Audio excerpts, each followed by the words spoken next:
Eu acabei de subir uma matéria, viu, Melo, lá no revistaforum.com.br, explicando detalhadamente esse golpe dos ricaços e dos corruptos, tá?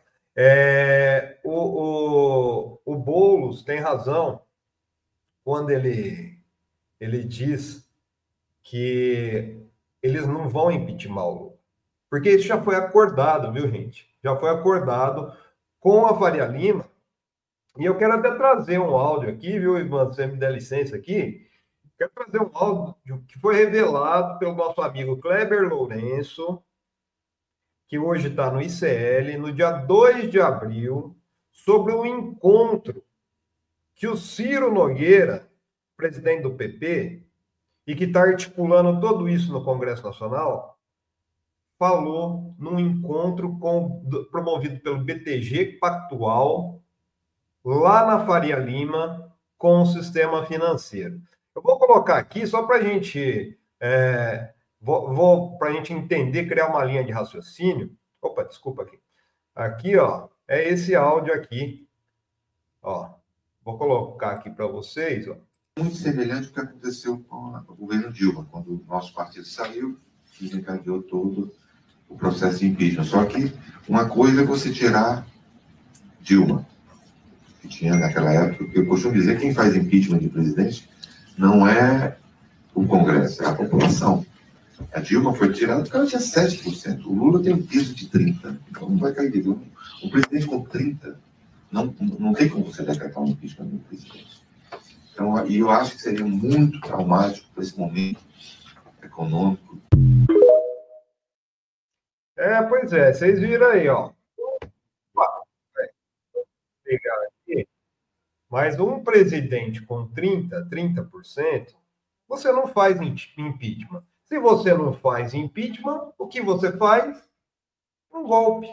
Um sangramento. Começa o sangramento a partir de agora. É interessante que depois disso aí, viu, Melo e Ivan, a mídia começou a dar ainda mais ênfase, a mídia liberal, na questão das contas públicas, né?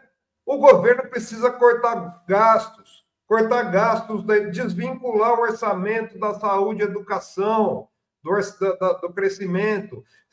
Porque o país está crescendo, né? Você tem que parar, o Lula tem que parar de dar aumento para pobre, de salário mínimo, né? Para aposentado. Para que vai dar aumento real para aposentado e para pobre que ganha salário mínimo?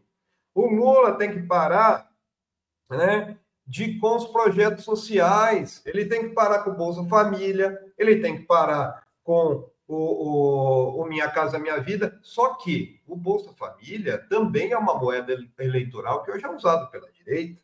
O Tarcísio anunciou essa semana que vai dar R$215 para as famílias mais pobres de São Paulo. Então, peraí, como é que a gente vai fazer? A gente vai travar a pauta social do governo, vai explodir as contas com pautas bomba no Congresso, para justamente iniciar o processo de sangramento do Lula, que começou essa semana, a gente anunciou aqui. Hoje tem mais um capítulo no Supremo Tribunal Federal, porque, olha, gente, esses interesses dos ricaços, né, que não querem pagar, não é nem pagar mais IOF, viu, gente? Porque o IOF, até 2022, o governo Bolsonaro, é 6,38. E o Olavo, que é o nosso amigo aqui, que nos acompanha todo dia, ontem me mandou um WhatsApp, porque acho que é importante o que ele falou. Ele falou assim, precisa explicar o que é o IOF para as pessoas que não sabem. IOF é Imposto de Operações Financeiras.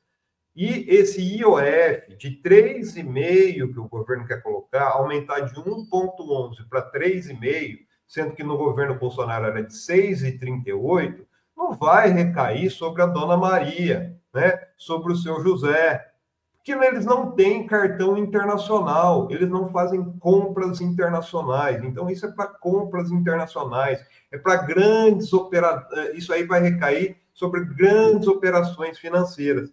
E foi isso que causou, viu, Melo, a insatisfação lá da Faria Lima, que já estava insatisfeita em ter que pagar a conta da isenção do imposto de renda para pessoas que ganham até R$ 5.000, né? Isso foi articulado lá com o Ciro Nogueira, foi levado ao Congresso Nacional, e os desejos da Faria Lima e da mídia liberal, expostos, por exemplo, no editorial do Globo, que pede o corte de gastos, né?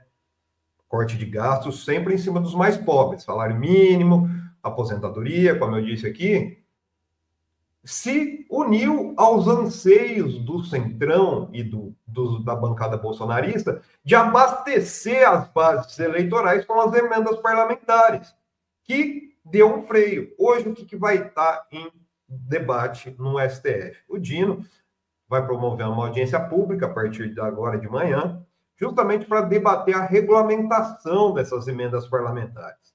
Alcolumbre e Mota estarão presentes e vão falar, vão ali dar estocadas, ataques velados ao Dino, porque eles querem continuar como tudo estava no governo Bolsonaro. Gente, para vocês terem uma ideia, eu coloco lá na matéria, viu? Depois vocês podem até consultar lá o que aconteceu aí com essas emendas. Foi um pouco que o Boulos explicou aqui. Até 2015, quando começou, lembrando que em 2014 Joaquim Levy foi imposto ao governo Dilma para ela como ministro da Fazenda. Em 2015, Eduardo Cunha começou no Congresso Nacional com um projeto para obrigar o governo a pagar as emendas parlamentares. 2015, que foi o pré-golpe, tá? Até 2015, o orçamento da União destinava aí 16 milhões para cada deputado, né? E não era obrigatório. Se o governo, a União não quisesse repassar nada, não precisava repassar nada. A partir de 2015, essas emendas parlamentares passaram a ser obrigatórias e foi aumentando exponencialmente, principalmente durante o governo Bolsonaro, com o esquema orçamento secreto.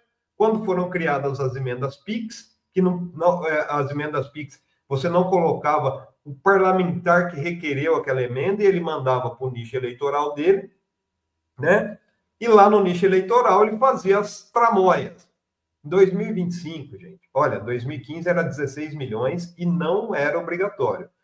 10 anos depois, 2025, governo Lula. Cada deputado indicou 37,3 milhões em emendas e cada senador 68,5.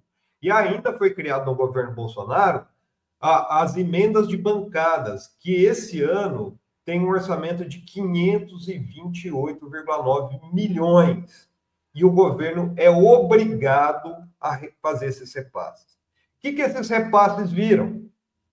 Gente, a gente viu essa semana o caso do Fábio Teruel, o deputado evangelizador de Barueri, que pegou em emendas PIX 2,2 milhões para asfaltar, recapear as ruas do condomínio Melo, que ele mora em Alphaville, que só tem mansão acima de 50 milhões. 50 milhões, 2,2 milhões para recapear as ruas de um condomínio onde mora a Deolane Bezerra, onde mora a sertaneja Simone, tudo com mansão, inclusive com uma mansão árabe lá dentro. Gente, o golpe é dos ricaços e dos corruptos. É isso que está sendo articulado. Essas emendas parlamentares que abastecem as campanhas eleitorais. Em vez do o que acontece? Quando você tira dinheiro do orçamento da União, da saúde, desvincula, como que é a Globo, né? O orçamento da União da Saúde, você pode, em vez de construir um hospital para atender a população, comprar uma ambulância no esquema de corrupção. Você tira o dinheiro da educação, em vez de você construir uma escola ou uma universidade, você vai lá e compra um ônibus escolar do seu amigo que tem um esquema lá na região. É isso que está acontecendo. É isso que tem que ser escancarado, né? O golpe é dos ricaços e dos corruptos, tá? E eu tenho uma fofoca para contar daqui a pouquinho aqui para vocês, que inclusive se remete a esse que vos fala, viu, Melo? Mas é isso, gente. O golpe é dos ricaços e dos corruptos e vem na esteira do golpe da Dilma de 2016. Não tem nada diferente.